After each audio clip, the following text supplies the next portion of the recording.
السلام علیکم ورحمۃ اللہ۔ ساتھیو، ہماری خبر کا عنوان ہے گاؤں بنٹا کی انتخابی صورتحال۔ مغربی اتر پردیش کے ضلع شاملی کے علاقہ تھانہ بھون میں ایک گاؤں بنٹا ہے، جہاں اس وقت پنچایتی انتخابات کی مہم زوروں پر ہے، اور ماشاءاللہ ایک عالم دین مولانا محمد لقمان مظاہری اس انتخاب میں سر فہرست ہیں۔ آپ پیش ہیں۔ ہم بھی چاہتے ہیں کہ ایک عالم دین میدان میں آئے، وہ انتخاب لڑے۔ فتح و شکست، ہار اور جیت تو اللہ کے اختیار میں ہے۔ سوشل انڈیا نیوز کے اس نامہ نگار نے مولانا لقمان صاحب سے آج ایک تفصیلی انٹرویو لیا ہے، جو انہی کی آواز میں آڈیو کی شکل میں پیش خدمت ہے۔ یہ انٹرویو فون پر لیا گیا ہے۔ وہ گاؤں بنٹا کو کیسا دیکھنا چاہتے ہیں، کس طرح گاؤں بنٹا کی ترقی دیکھنا چاہتے ہیں، گاؤں بنٹا میں کتنے ووٹر ہیں، کس برادری کے کتنے ووٹر ہیں، کل ووٹ وہاں کتنے ہیں، کس طرح ان کے جیتنے کے امکانات ہیں، وہ گاؤں کی تعلیمی اور صفائی کی حالت اور گاؤں میں ہسپتال کو لے کر کس طرح سنجیدہ ہیں، مولانا لقمان صاحب آپ کو خود ہی بتا رہے ہیں۔ اس کے ساتھ ساتھ مولانا لقمان صاحب کی حمایت میں جو ایک بڑا طبقہ گاؤں کو آیا ہے، اس کی چند تصاویر سوشل انڈیا نیوز کو موصول ہوئی ہیں، وہ ہم سب آپ کو پیش کر رہے ہیں۔ آپ یہ پوری رپورٹ دیکھیں اور مولانا لقمان مظاہری کے حق میں دعا بھی کریں کہ اللہ تبارک و تعالیٰ انہیں ہر طرح سے کامیاب بنائیں۔ مولانا صاحب، میں سوشل انڈیا نیوز سے بلال بیرول کر رہا ہوں۔ مجھے پتہ چلا تھا کہ آپ پنچایتی پردھان کے الیکشن میں کھڑے ہوئے ہیں۔ مولانا صاحب، ایک تو یہ پوچھنا تھا کہ گاؤں بنٹا یہ کہاں پڑتا ہے ہمارے ضلع شاملی میں؟ یہ بنٹا تھانہ بھون کے قریب ہے مولانا۔ اچھا، دوسری بات یہ کہ بنٹے میں کتنے ووٹر ہیں؟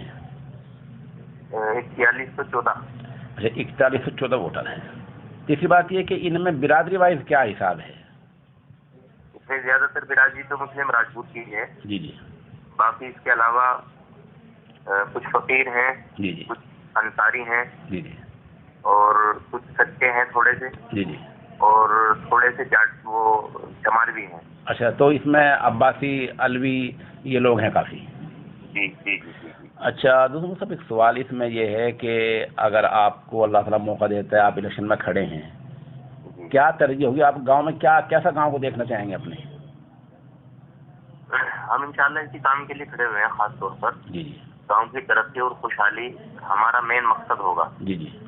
جو بھی کام ہے ہم انشاءاللہ ان سب کے اوپر نظر رکھے ہوئے ہیں، اور ترقی کی جو بھی راستے ہیں ان سب کو انشاءاللہ ان کے اوپر عمل کیا جائے گا، اور ان کاموں کو جلد از جلد انشاءاللہ پورا کرنے کی کوشش کی جائے گی۔ خصوصاً راستے ہیں، راستے زیادہ تر خراب ہیں گاؤں کے۔ جی ہاں، ان کے اوپر انشاءاللہ مکمل توجہ دی جائے گی۔ دوسرے پورے گاؤں میں روشنی نہیں رہتی، اندھیرا رہتا ہے، انشاءاللہ اس کے اوپر بھی توجہ دی جائے گی، اور اس روشنی کا انتظام کیا جائے گا۔ گلی گلی، محلے محلے میں انشاءاللہ لائٹیں لگائی جائیں گی۔ دوسرے، ہمارے گاؤں میں کوئی بھی انٹر کالج نہیں ہے تعلیمی اعتبار سے۔ ہمارے بچے تعلیم سے بہت زیادہ محروم ہیں، اس لیے انشاءاللہ پہلی فرصت میں ہم انٹر کالج بنائیں گے۔ اچھا، ماشاءاللہ۔ جی، اسپتال نہیں ہے ہمارے یہاں، دور دراز تک جانا پڑتا ہے، اور بہت ہی زیادہ پریشانیوں کا سامنا کرنا پڑتا ہے۔ عورتوں کو، مردوں کو، بچوں کو، بڑوں کو، بزرگوں کو، سب کو تکلیف ہوتی ہے اس سلسلے میں۔ تو انشاءاللہ ہم یہاں پہلی فرصت میں ایک اسپتال پہ قائم کریں گے انشاءاللہ۔ تو راستے ہیں، تعلیم ہے، ہسپتال ہیں، لائٹ ہے، ان 4 چیزوں پر آپ کا دھیان رہے گا؟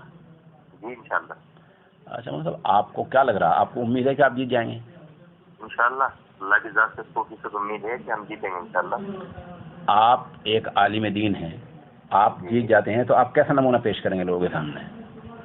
لوگوں کے سامنے ایسا نمونہ پیش کریں گے انشاءاللہ کہ یہاں کی مثالیں علاقے میں دی جائیں گی، تو بنٹا گاؤں انشاءاللہ کس طریقے سے اس خوشحالی کی طرف رواں ہے، اور کتنی رفتار کے ساتھ میں ترقی کر رہا ہے، انشاءاللہ ہم نمونہ پیش کر کے دکھائیں گے۔ مولانا صاحب، میں شکر گزار ہوں، آپ نے وقت دیا ہے، بہت شکریہ۔